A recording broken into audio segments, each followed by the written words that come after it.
Morning YouTube. Now in this video today guys, I want to have a chat with you about my early history and what got me into this job.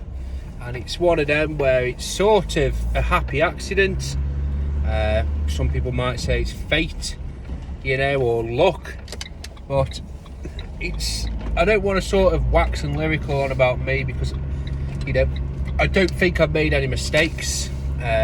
And I certainly wouldn't change any of them, but I think it would be very, very useful, especially if you're a young teenager, and you're thinking on what to do, or you've got a son or a daughter that feels very sort of lost and doesn't have an idea on what to do, or you're sort of getting your hair out thinking, or they're sort of as a job, that they're not enjoying, but they just seem to, they've got comfortable basically. And there's nothing wrong with it, but I've looked back and I've sort of regretted it, so maybe it'll help people out who's in a similar sort of situation.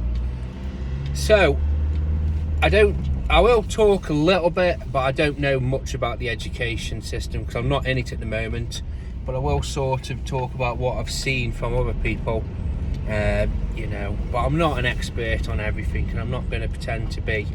But I will sort of have a chat about little bits of the area, other than just my sort of journey. So I've given brief sort of summaries in podcasts and even earlier videos, but this video might be a little bit longer, but it's one of them where I want to just sort of tell you a bit about, my previous jobs, and then you'll understand why I'm so basically passionate about what I do, because I really do enjoy it. And also why I am sort of enjoying it as much as I do, and why I don't want to sort of go back to what I used to be doing. So let's go back in time. I'm 33, so what's this, 17 years ago, when I was 16 I left school, and I was very, very lucky when I was at school because I got a work experience which basically gave me a path and a direction. I saw other people around me, they got given work experiences and they were like terrible. Like one bloke got, he hates animals, he got given a work experience in a pet shop. So yeah, I was very lucky in that I actually got a work experience, and it's something I wanted to do.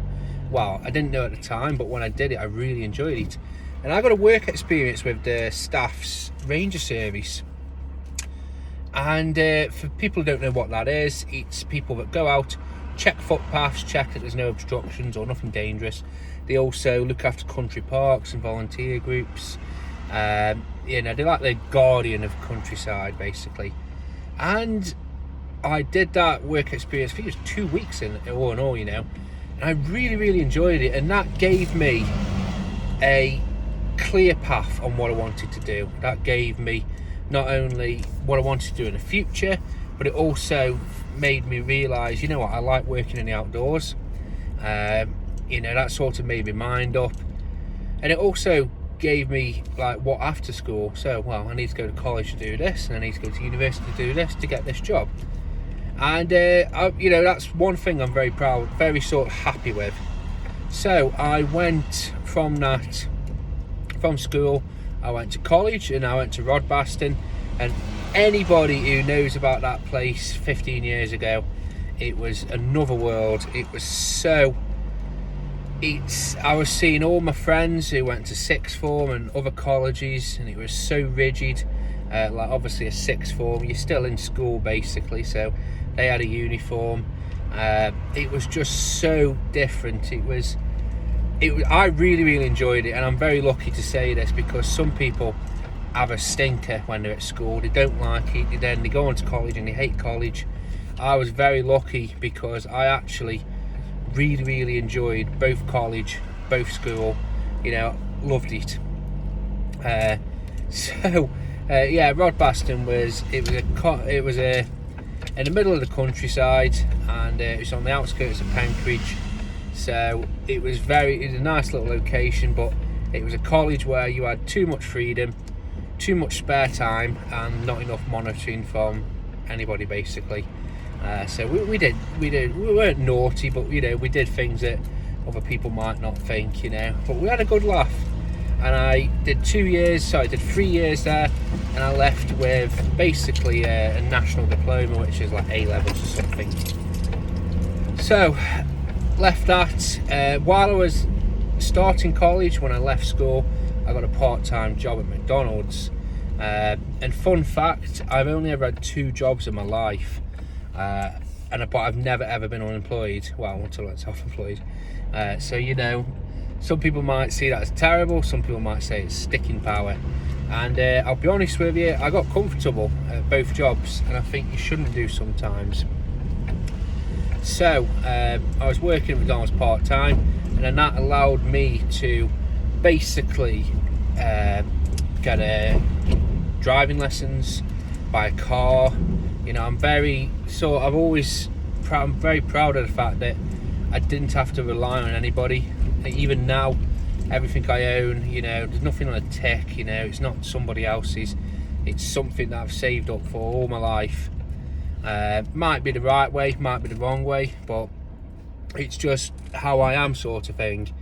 So we went on to college, did 3 years, and then I was left with a choice. If I actually ended up doing that same work experience for nearly 2 years, and unfortunately I realised that the barriers to entry at a job like that was very, very high, like ridiculously high, as in you had to have a degree to get past the interview phase, or, you know, good, you know, work experience, you know what I mean. You had to have good sort of you know, work background in that area or something.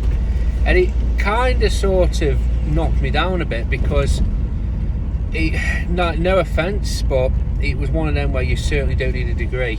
I was looking at everybody who worked there, and nearly everybody there was only people, I think the closest age range to me at the time was about 35, you know, and they just went straight up.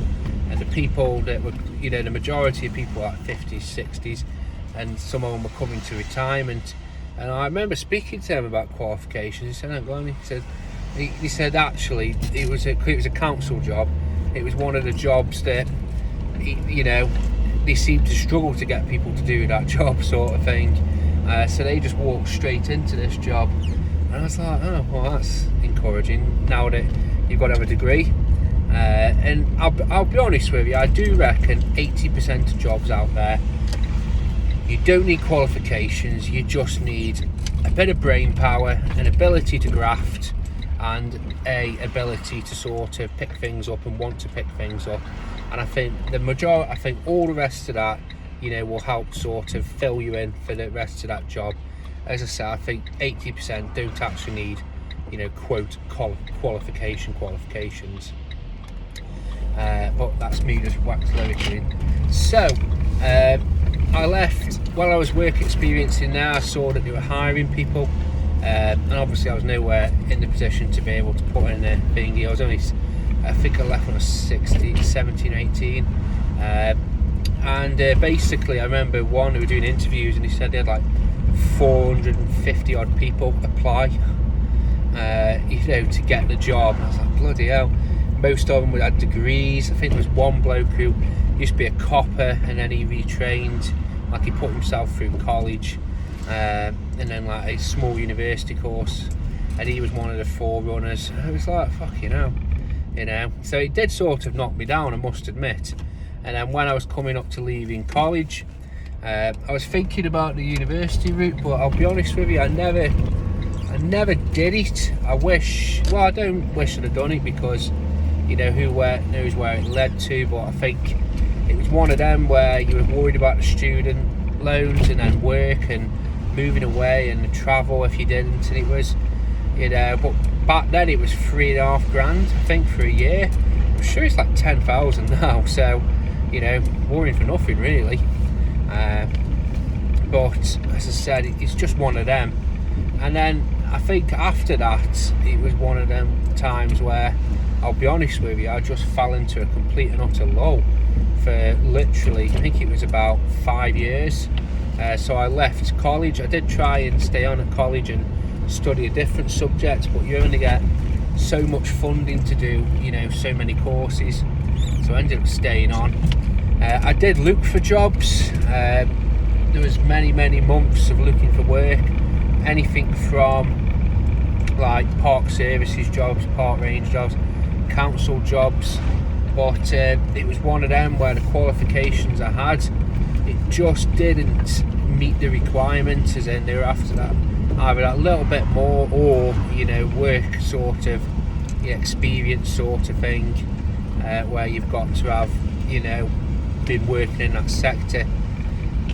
So I'll be honest with you, I found it a bit of a low, and I actually remember the first day I went full time at McDonald's. It was one of them where it's weird because everybody's there just to do a job, but there was a sort of side of, you know, oh well, first day the rest of your life, you know, you've gone full time at Mackey's sort of thing. But you don't think of it at the time, but looking back I think, oh well. So I did 5 years there in the end. But the thing is, I've always been one where I don't like just doing nothing. There was periods of time when I did nothing, but then, you know, as in getting off work and then that's it. You know, days off were just spent laying around.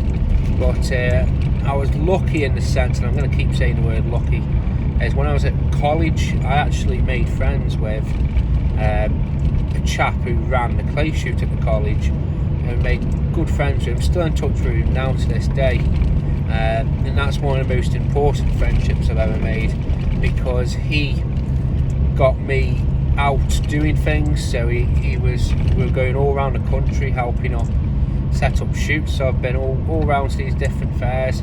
We went abroad with it, and it was really good. It was something that it was a great hobby.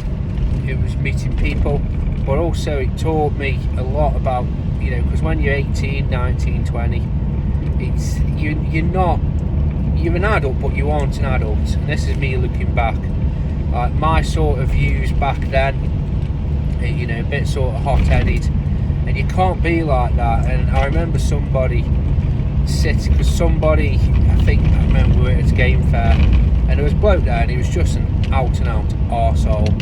And I just told him he was just an arsehole, and they were saying to me, like, Luke, you can't be like that. If you want to play the game, you know, you want to get in with people or work around people, you know, even though he is an arsehole, he's popular with other people, you know, just be tactful, just turn a blind eye.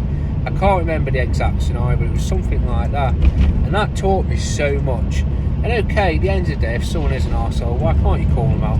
But you can't, you really can't, especially if it's in them sort of situations.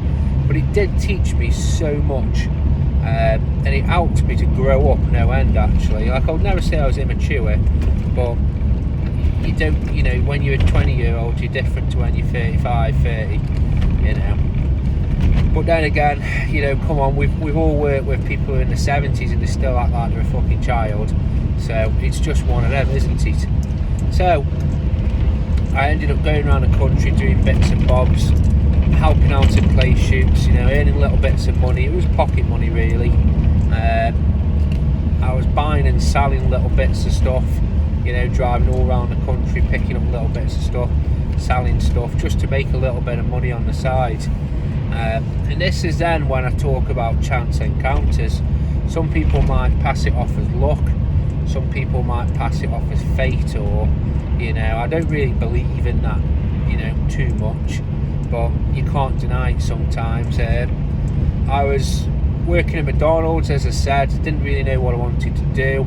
I think I was just kidding myself that I was staying productive and, you know, moving forward, when in reality I was just treading water. This is what I say to people. I've seen people that work at McDonald's and, you know, they go full time and they stay there for years and years and years. There's always one reason why they've got to stay on longer, and it just traps you. I'm not saying it's bad, because at the end of the day, people are in honest, you know, they're in an honest income, they're doing a job. It's not like they're out thieving or anything, but sometimes that's just as bad, you know, being content on that, because you're just trapped. You really are. And if you want to, it depends who you are. Like for me, I've always wanted to, you know, try and get as far as I can in life, but as I said, I spent 5 years just treading water basically. Didn't. I don't regret it. I wouldn't change it, but then it would have been interesting to see, you know, maybe an opportunity would have come along. Who knows? Sometimes opportunities come along if you look for them. Sometimes opportunities come along if you put a hell of a lot of effort in and then you sit on your arse for a few weeks. Then an opportunity will come along. Like I said, some people say it's fate, some people say it's luck. I don't really believe in it. Like I said, you can put the graft in, you know, put your name about, and then 2 months later you can do absolutely nothing. But that little bit of effort you put in that months ago could get you an absolute banger of a job. And is that fate? Is that luck? No, it's because you put the effort in. It's what you make it. So I was towards the end of working at McDonald's. I got I'm always chatty, as you can tell, and I'd be talking to customers and stuff. And one of the customers come in, and again, this is another one of the most important friendships I've made. Is he says to me, "Oh, I'm thinking of I'm leaving my job. I'm moving down south." I says, "Okay then." He says, "Where I work now, or used to work, or thinking of not working there, it's just up the road from you. Would you be interested in, you know, taking the job on? Like, if I put your name forward?" And I says, yeah, go on then. I didn't even know what job it was. He says, oh, and so he told me. And he said, oh yeah, I work at a holiday place, and he told me a bit about it. And I says, yeah, I says, go on then, I will do. Because at that point in time, even though it's not terrible, it's not bad, you knew yourself it's not good for you long term. You know, you're just treading water at this point. So I went for an interview, and I actually got the job. The lady she just wanted somebody, you know, equivalent sort of knowledge base. She just wanted somebody to turn up and do the best job they could. She wasn't fussed about qualifications, you know. It wasn't like she was quizzing me about, oh, your background, have you ever worked in holiday accommodation? No, I haven't. But she could see that you're willing to learn. She's probably on that same mindset as me, where, you know, 80% of jobs don't actually need formal qualifications. They just need, you know, willing to learn, willing to sort of graft, and a little bit of brain power. And hopefully I had that, you know, I met all three of them. Who knows? So I got the job, and literally from the first time I ended up doing, I think it was 5 years, I think. I can't remember. 3 or 5 years. I can't remember. But literally that first year was a baptism of fire. It's one of them where, and this is where I will talk a little bit about the education system. I think now there's too much choice for children. When you hear and when you see what options they've got and the classes, you think to yourself, you know, does it really need to be like that? But again, there's just too much choice for children now. And at the same time, they teach a lot, but they don't actually teach a lot. They don't teach people life skills and stuff like that. So I remember when I started, obviously all of what I struggled with, I can't say they should teach at a school, but it's amazing what you don't know, you don't know. So I remember they gave us like the first week there, they gave us some petrol tools. They wanted me to do some gardening. I said, okay, that's no problem. So they dropped off a shitty fucking mower.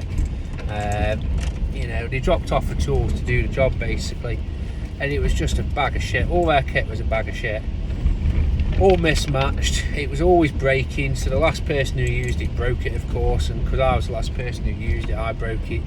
But I remember like the first week there, I said about doing a bit of gardening, and just dropped some tools off, and I was like, okay, how do I start it? You know, how do I start this? How do I use this? And it's, you know, I did 3 years at agricultural college studying countryside management, but they never actually showed you. It was all practical. It was all like hand tools. They didn't actually show you or let you loose with a mower or petrol edge trimmer. You know, obviously I suppose for liability insurance, but you know they didn't. So I was like, how do I start this mower? So I'll be honest with you, I'm not ashamed to admit it, but this is what I said about you don't need qualifications, so willing to learn. I say for the first year, I YouTubed everything. As bad as it sounds, I remember he sent me up to look at a boiler, an oil boiler, you know, and it was like, oh, I remember YouTubing it and finding that the system needed bleeding or something, like the oil pump. It's just stupid stuff like that. The boiler was outside, by the way. It wouldn't have done any harm if it had caught fire. It was well away. But you know, it's just little things like that. Changing light bulbs, buying light bulbs. You know, when you've got like a property with 10 different sorts of lights and you need bulbs. You know, do you know the difference between a small Edison and a large Edison and a bayonet fitting? You know, fucking hell. And it was such a shock. That first year was a real shock. And also, my boss basically told me when people were coming in, but it was up to me to manage the time, manage the park, make sure everything was ready, make sure everything was nice and tidy. So it all fell to me, and this was somebody who was, you know, sweeping floors and wiping tables at Mackey's, you know, a month before. Now he's looking after all this. It didn't help that the park wasn't, when I say it was run on a shoestring, it was an extreme shoestring. So the place was basically suboptimal, as in it was a shithole. You know, the cleaners will do the best job they can, but when the couches are fucked and the springs sticking out of them, it doesn't matter how clean they clean the place, you know. And just the same as the outdoors, you know, you can clean a hot tub, but if the outside of it's shabby and the lid's fucked, then again it doesn't really matter, you know, what you do to the inside, it still looks shit. So for them, you know, first few years there, the amount of customers I had, and that's what gave me a sort of a thick skin. Now people might think I'm adverse to confrontation. I'm not. I don't mind it. I have done, as I said, years and years working at a holiday park which was a shithole, you know, through no control of my own. You imagine if you've saved up a year to go on holiday and it's shit, you know, the first person you see, you're going to have it out with them, aren't you? So I've grown a thick skin, but what I've learned from that is, you know, which battle to fight, when to take confrontation, when to have to take it, you know, give it them back, when to stand your ground and when you don't need to. And now I'm working for myself and it's my business. Well, I've quickly realised that I don't need to and I shouldn't take it. So if it gets to that, I'll walk away from it, because I'm not, you know, it's not up to me to have to listen to some woman or some bloke banging on about, you know, that they think they're hard done by because I've charged them an extra £5. I just walk away from it now. I've had years of it, you know. Working at McDonald's, come on, you know, the amount of shit you got there. So it doesn't really bother me. So I was, you know, first couple of years was a bit rough, but I got into the swing of things, looked after the park. Me and another lady there, we pretty much got the whole place sewn up. My boss at the time fell ill, she got cancer, and she ended up having to walk away from that job and go and work elsewhere in the company. And it was a big company, so the boss's wife ended up taking over. And this is another thing that sort of got me at this job and put me off it. Not the fact that she looked a lot like grot bags, which still gives me Vietnam style flashbacks, but it's the fact that there is absolutely zero job progression where I was working. I can't, even if I got promoted, I can't get promoted to the boss's wife. And they're the sort of people that wouldn't take away the reins, you know, they wouldn't say, oh, you're a manager. They referred to me as a manager as and when it suited them, but I was just a caretaker basically, you know. I could still put it on my CV, I suppose, but in my head I was just a caretaker, and I was fine with that, to be fair. It didn't really bother me. So once the boss's wife took over, it wasn't that bad actually, because she was quite inept in all fairness, so a lot of it she fell back to me to sort out. But in amongst all this, remember me saying the place is ran on a shoestring and the equipment was shit. Well, it never got any better. He had a morbid fascination with Flymo mowers. So, you know, I remember when the actual dedicated four-wheeler mower broke He bought a hover mower and it was a piece of shit. So the kit was always a problem, it was always breaking, and it just got where the places still needed looking after, and it was more trouble than it was worth to basically use their kit. And people have criticised me for this, but when you're in a situation that you believe unwinnable, you do what you need to do. So I ended up buying the equipment myself. I bought a cheap mower from one of the lads. The only tool I bought brand new was a blower. I bought a new still blower, but everything else was second hand, as cheap as I could sort of get, and I used it to basically maintain the park, maintain the grounds. And some people are, oh well, are you buying all that sort of stuff, you know, but it got me through the job. And it also, I was lucky that I had my own van. I always liked driving vans, and when I was buying and selling little bits of shooting equipment, the van come in handy. So, you know, the van was what I used for, you know, keeping my gardening tools in. So I basically had the start of a garden maintenance business already. But what sort of did it for me was, literally, I think it was a couple of years before I ended up leaving, somebody said to me, well, you know, you've got all this stuff, why don't you look at, you know, just being a gardener, basically.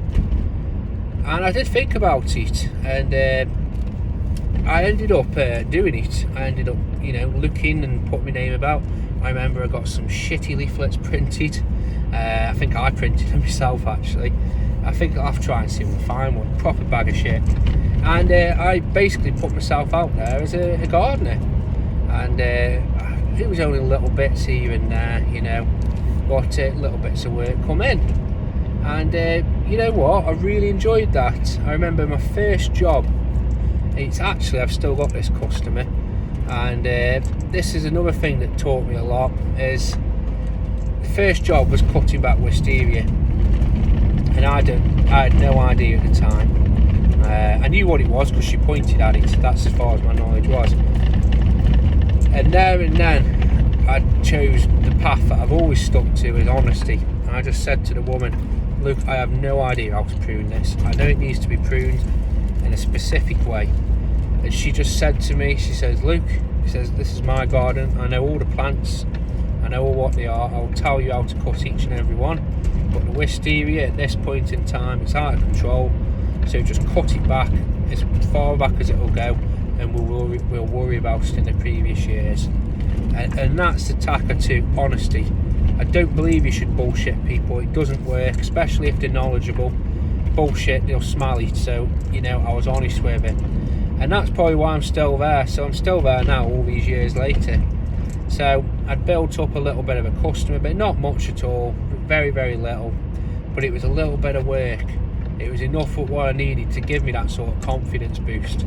And also, it was enough where I could start, the money I made from that, I started reinvesting back into the kit. So I got a bit better stuff. I remember I bought a combi system. That was the biggest sort of, you know, tool game changer I bought. I bought a combi system. I thought, this is brilliant. You know, and I think it was the last year I working now, I upgraded the mower. But I was still using all that to keep on top of their place for them. And, well, it is what it is, isn't it, at the end of the day. But in many ways, I wouldn't have bought that if I wouldn't have, you know, worked there. So one thing sort of led to the other. So I had all this going on. The place while I was there went bankrupt, and then it went bankrupt again, and it turns out this is how it is there. And I won't mention who it is, because anybody who lives in my area knows who I'm on about anyway. But so basically I was working in a job with no job progression possibly. I'll be honest with you, I enjoyed the work, some of it, some of it I detested. I hated tidying up after other people. You know, I don't mind mucky things, like fuck me, the septic tanks used to back up all the time there. Oddly enough, rodding them didn't bother me, not on my radar. You know, shit and piss, put up with it all day. But tidying up after slovenly, lazy people, that just grating on me. You know, and I realised, like, there's other things I didn't like. But there was things I loved, but then I realised, well, do I want to go and work, you know, do this job for the rest of my life? You know, do I want to get a similar job? And unfortunately, my qualifications, they are very trapping sometimes. Unless someone takes a chance on you, they'll look at your qualifications, they'll look at your work experience and go, not suitable. But you could be. So my qualifications up to that point was I put myself through college. I'd got my national diploma. I'd got 8 years at McDonald's. Fucking hell, I'd do well.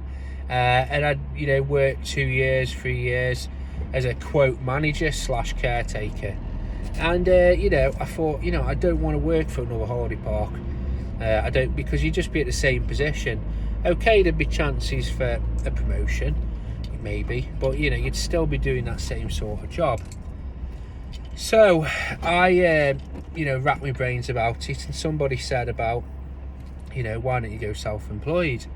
And it was a friend of mine actually, and he's in, all my friends actually are in business. My friendship group are quite a lot older than me, tailback from being in the shooting community, and they're all business owners. And he says, well, why don't you go for it? I remember thinking, and I put it off, I'll be honest with you, I put it off for a year.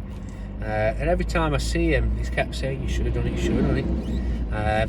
Also, because where I used to work, the wage was crap. It was proper bad. It was like £10 an hour. That might be good to some people, but it wasn't for what I had to do. When you're getting called out late at night because something had happened, and then something had happened because their fault. It was just terrible. I could do. This video is already half an hour. It's nearly finished, by the way. But you know what I mean. Like, I could do a whole fucking chapter on this place. The amount of stuff. I remember the electric got cut off because they didn't pay the bill, and it was a holiday cottage, like quite nice. It could have been nice, and they got cut off and they didn't pay the bill. So the electric company fitted a meter, one where you had to put a key in and put money on it. And I remember somebody come and they were away on holiday, and it ran out of fucking money on the card, and I had to knock on, and they're saying the power's tripped. It must be power, because we're in the countryside. And I goes, and I wasn't one for mixing my words. Says, I said, it's all right. I says, they probably haven't put any money on the card. And you imagine if you can't bullshit people, because they're watching you. They're going to watch you go to the electric meter and then see that the meter's on zero. They aren't thick, and this is what really frustrated me with that place, is where I used to work, they genuinely thought everybody around them was an idiot. So when the money had run out, they'd think, they're thick, they won't realise that the bloke who's coming's got to go put more money on the card. So yeah, I could do a whole video on this, and if you want to hear a video on it, actually I'll do it, because there's so much funny things that happened, and like, it wasn't funny at the time, it was probably very traumatic for me, but it was just so like the plumber falling into the septic tank. It's just, there's just so much stuff. I can't describe to you how much stuff happened in that place. So yeah, we're nearly at the end of it. So this is about a year before. I was in a point where there was no progression, there was no chance of me getting a mortgage because of the place. How can you get a mortgage where your work goes bankrupt every 2 years or every year? So there's always stuff that went on. So in the end, it was lockdown, COVID first come, and it just got where it was, I thought, right, a break. I'll get a break. I'll be furloughed. Everywhere else was shutting down.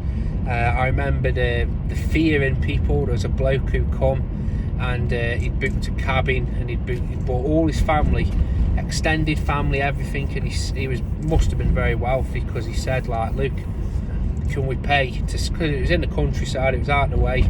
He says, Luke, can we pay? And he says, well, no, we're gonna have to shut the park. And he was like saying, Luke, we'll give you like 3 times the value of the place cash if me and my family could stay here, out of the way of people. And they didn't take it. I thought they would have done, but they didn't.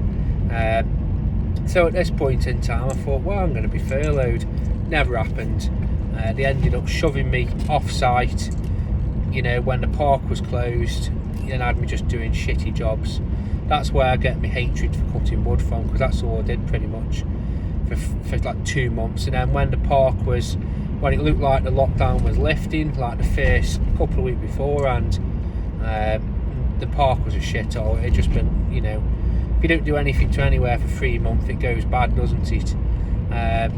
So we got it where it was like 3 weeks before, nothing was done. And I'll be honest with you, I was fed up, and I thought, you know what, it was to end the first lockdown, which I think was August coming up to.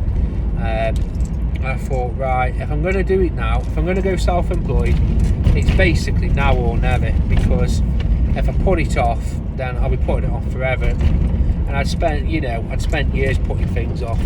So I just typed up my resignation, and this is probably one of the hardest things I've ever done. Typed it up, click send, and then I rung her up and told her, and oh, okay. And then basically I gave 2 weeks notice. And for them 2 weeks, it was what I imagined, because they were just shitty people. They were just, yeah, as I said, there's the amount of stuff there. If you want a video, I'll do one. So for like 2 weeks, it was very funny and very sad in a way, because they'd hired somebody, and they must have been paranoid I was going to say something to him, but they didn't need me to ruin it. Everybody else told him what the place was like. And so they hired somebody, and then they had me. They had another lady handwriting everything that I do. It just fucking makes me chuckle. So she was following me around, writing everything down that I was doing, where I kept everything, the routine. And this bloke must have thought, what's he working on? What's he walking into? The place had nothing done to it, so it was a right dump. And I was still cutting wood up until the last 2 weeks. And I'll be honest with you, I made no effort to get on top of it. I did exactly what they said. So he probably walked into a right shithole. And he did. I felt sorry for the bloke, but apparently it turned out that he was actually a wanker. So, do I feel sorry? Probably not. So I left. And I think it was like, basically when the lockdown lifted, that's when I left. So I just went. I just left. They didn't even say, nothing. There was no thank you, no nothing. They got me a whip round, the cleaners and stuff. Went out for a meal. They were another reason why I stayed so long, because the people I worked with were really, really nice. It was just, the boss basically. So I left that place, and I ended up, I was unemployed basically until I went self-employed. So as Reese likes to say, I was self-unemployed. So luckily I had done little bits of work previously. So what I did before I left was I got my newspaper advert in the paper. I made sure I dropped cards, business cards everywhere. I had my friends who lived in the area, they were dropping leaflets off for me. Every single person that I've ever done work for, I rang each and every one of them up, like literally everybody. Hi, just letting you know, it's Sam from SGM, I've got availability, let me know if you need anything doing. And I had a lot of availability, but I didn't tell them that. I've got some free slots, I've got some availability. And you know what, I managed to start getting little bits of work. I actually managed, when I first went self-employed or self-unemployed, I pretty much had a week booked. The first week was booked, and I made sure that my first day I was working all day, because I didn't want to wake up and have a lie in and slob around fucking watching Tom and Jerry, in my pants, and that would be, because that feels like it's setting a tone. So I made sure I was busy for them 2 days, for that first day at least, but it was just so I had a week. And I think it took me, as bad as it sounds, and this is what I mean by should have done it earlier, but I was already matching my wage. It didn't take me long, but the thing is, I was investing as much of it as I could back into the business. So before I went self-unemployed or self-employed, I cleared as much. The only debt I had was finance, so I made sure I paid that off. So I owned, you know, the green beast when I started, and every single penny, pretty much, I only lived whatever I could live off, which wasn't much. I didn't need much to live off, but I made sure that, you know, every penny went back into the business. I invested in as much kit as I could. Before I left, and this is another thing I didn't mention, but before I left work, I put myself through a chainsaw course. Luckily, and it was very, very luckily, my boss actually paid for the weed killing course at PA1 and PA6. And I remember him saying that because he says, oh well, we need the certificates, we need the card that they give you. I was like, fuck that. So I took it out the envelope and just gave him an empty envelope, and never, you know, they never said anything. But that just shows, you know, what they're like. They probably did need it for something, maybe their insurance, but, you know, I would have never have got it back. So I made sure I got my certificate and all that sort of stuff. So as I said, I made sure I hit the ground running as best as I could, and that's pretty much what it's been since. You know, even though I'm a lot better off now and it's stable and I'm earning a good chunk of money, this is what keeps me going, this is what keeps me hustling, this is what keeps me, you know, working as hard as I do, because I don't want to fall back into a job like that. You know, I don't want to sort of, the only job I would go to, as if I could get it, would be a ranger job. I'd love to do that job, you know, but qualifications probably wouldn't be able to get it. But as I said, I do really I don't regret anything. If somebody said, oh, you know, would you go back and change where you're at now? No, I wouldn't. I don't believe in it per se. I wouldn't change anything. I enjoy what I do. Even now, I love what I do, and it helps me because it's keeping me doing shitty jobs like that, emptying bins, fishing fucking condoms out of hot tubs, you know, checking properties, you know, and you're seeing people going at it and then fucking winking at you and putting the thumbs up at you, you know, proper disturbing stuff. That's what keeps me going in this job now, just knowing that, you know what, it could be worse. So all these videos I do about bad customers and horrible people, it's nothing compared to what I've already experienced. So, you know, that's my Vietnam basically. So I know it's been a long video, it's been creeping up 43 minutes, Jesus wept. If you are still here now, wow, you know, thank you. But as you can tell, I am a bit happy-go, you know, sort of thing. I don't believe in, you know, letting things sort of dominate you. You've just got to get on. And that's the thing that I've learned, is you genuinely have to just get on, try and make the best of what you can. If you've got a son and a daughter who was like me, you know, where they were working somewhere and they were sort of just coasting through life, well, things do normally work out, you know, but don't tell them, don't push them, but try and guide them. You know, maybe show them this video, I don't know. Have a good day, guys. Keep on gardening.